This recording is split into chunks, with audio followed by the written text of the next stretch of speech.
Alright, I'm way overdue to follow up on my MacBook Air video. Whenever I do like a day one or week one video, I usually plan to come back to the product after some time and not only give my general thoughts, but also to answer some of the comments.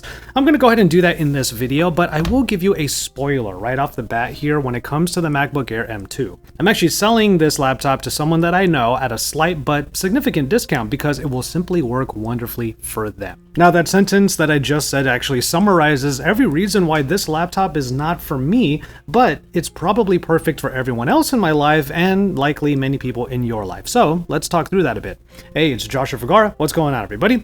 Here are my final thoughts on the MacBook Air M2 before it goes to a more suitable owner. Starting this off with gratitude, as per usual, I do have a sponsor for this video, and it is Anker, but we'll get to that in a second. I do also want to thank all of you for hanging out with me today, and if you find yourself interested in the new MacBook Air M2 and you want to get it for yourself or maybe someone else in your life, I just wanted to let you know that I have links that you can use in the description below and in a pinned comment. And of course, to keep up with everything I'm up to, including the impending new iPhones, please consider subscribing to my channel and ringing that bell. It's seriously hard not to like the new MacBook Air at first glance. It has adopted the shape of my workhorse MacBook Pro 14, but is delightfully thinner. Seriously, taking this thing out for like script writing or light editing always gets the same reaction from me. It's light, it's sleek, and the design is something to behold. I did get it in this starlight color, which was both the right and the wrong move, because while I adore this color, I also am going to hate giving it up. I seriously wish that the MacBook Pros would come in more fun colors. It's just a more attractive laptop, as this commenter points out. Priorities, am I right? I do find myself missing a couple of the extra ports that are on the Pro. For example, there's no SD card reader on this side, only the headphone jack, and you're also missing that extra USB-C port. There's also no HDMI input, but I basically never use that on my Pro anyway because I have docking solutions. I know everyone has a love-hate relationship with the dongle life, but there are some ways around it. You can use stuff like Bluetooth input devices. That's one way that I skirt that. But if you do get a MacBook Air M2, I definitely recommend that you explore the versatility that the ports provide, whether or not it is through Thunderbolt or just straight USB-C. As it turns out, I do have a dock that not only answers this particular question from a commenter, but it is also from Anker, who are sponsoring this portion of the video. This right here is the Anker 563 dock, a 10-in-1 docking solution that opens up a ton of possibilities, especially when using the laptop, like a MacBook Air M2, in clamshell mode. There's just one USB-C connection back here that can charge the laptop at full speed, and it provides access to multiple HDMI inputs, DisplayPort, USB-C, and USB-A connections. Once you have your preferred monitor set up on the dock and any peripherals therein, docking stations like this can make converting laptops into desktops pretty seamless. You just plug in and everything activates. And obviously these extra ports solve the issue of the MacBook Air only having 2 USB-C ports available. All of these ports provide high-speed data transfer, and the USB-C port on the front is also capable of 30-watt power delivery fast charging in case you need to quickly charge something up while at your MacBook Air-centric desk setup. So this is my usual setup for home and office. I don't actually use the laptops, well, as laptops as often as you might think.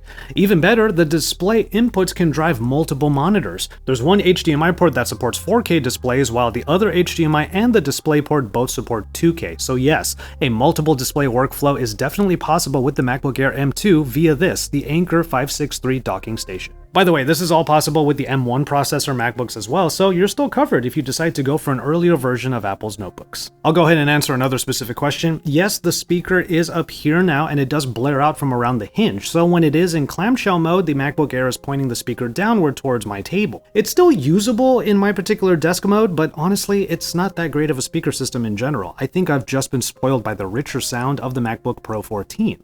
Now, in my desk setup with the Anker 563 docking system, the 3.5mm headphone jack goes into my desk speakers anyway. Internally, the MacBook Air M2 is obviously all about the new processor. Now, here's the thing. I never expected that the M2 was going to be better or even in some ways on par with the M1 Pro that helps me pump out all of these videos on YouTube. And funny enough, even though my day one video literally was all about comparing the same video project and workflow on both the MacBook Air M2 and my MacBook Pro 14, I still got questions in the comments asking me to do that. Did you not watch the whole video or what? I'm honestly asking.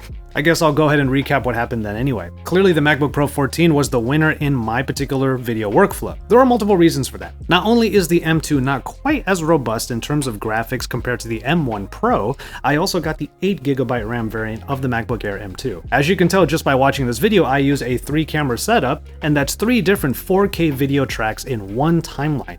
And that's before I even record the B-roll to put on top of all that. That's pretty taxing to begin with, and the M2 with 8GB of RAM just wasn't able to keep up. Smooth playback in the timeline was not possible without the use of proxies or lower resolution rendering, and forget scrubbing comfortably. Render times don't bother me as much because I remember when an 8-minute video took like half an hour to render back in the day. I'll forever be grateful that any laptop, MacBook or not, that I use can render a YouTube video out without any problems in under 10 minutes. But here I go again, talking about a workflow that is very specific to me and not talking about general performance on the laptop. I'm not being snarky by bringing this up. Well, maybe just a tiny bit. But I will say that the comments that came in talking about that are totally valid.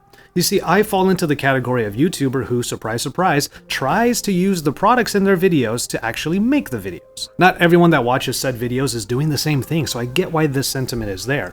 But as some of my fellow YouTube peers said in their pieces, it's getting harder and harder to actually tax many of these laptops with our personal workflows because, honestly, technology is just getting really good. I alluded to this a bit earlier, but I'll say once again that we're at a time when content creation is more accessible than ever, and what used to take hours and nearly missed deadlines now takes less than 10 minutes of render time, and maybe even less time uploading if you have like fast fiber internet. So when a MacBook Air, sleek and beautiful and minimal as it is, comes out and could potentially continue that trajectory, you're damn right we're going to go straight to our daily workflows and see if this can actually handle it. Unfortunately, many YouTubers who dove deeper into the specs found odd quirks. The base level hard drive is rather slow, and even with the bump up in cores with the GPU, it's hardly a major upgrade from even the base model M2. I went one tier up by getting the bigger and better hard drive, but I'm actually going to be selling this at the price of the base model, and maybe that's how it should have been in the first place, to be honest. That is to say that while the M2 was an exciting product, the reality of the hype set in rather quickly after we started getting our hands on the laptops.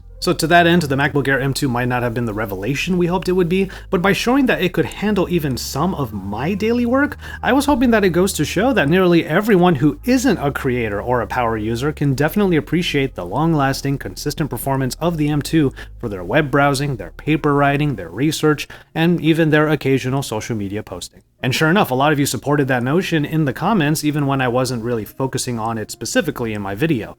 I appreciate that, and I wanted to put that on the record in this follow-up video.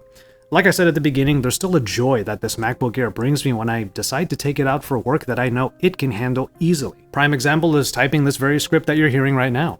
And now that I've actually put what I hoped to be the higher powered variant to task, I would definitely just go base model if I was just looking for a reliable everyday laptop for classes or work that doesn't involve a camera. If you have the funds for the Apple price tag, I do think that the MacBook Air M2 will suit so many people's needs, and I'm happy that I'll be able to help give that experience to someone else. And so there you have it, a revisit of the MacBook Air M2 before I send it out to be used by someone definitely better suited to its capabilities. Seriously, anyone that's just trying to have an easy but still good time with a daily laptop can still look to this sleek MacBook Air M2 and even the M1 version as great solutions. They've got plenty of power and expandability is still totally possible, as I showed with the Anker dock. Speaking of which, one more thanks goes out to Anker for sponsoring a portion of this video. For more on Apple's latest releases, make sure to subscribe to my channel. Sound off by hitting the like button and by getting into the comment sections down below. From there, I'm going to go ahead and call it on this one. Thank you so much for watching and for hanging out with me again today. Please take care of yourselves and each other and enjoy your tea, everybody.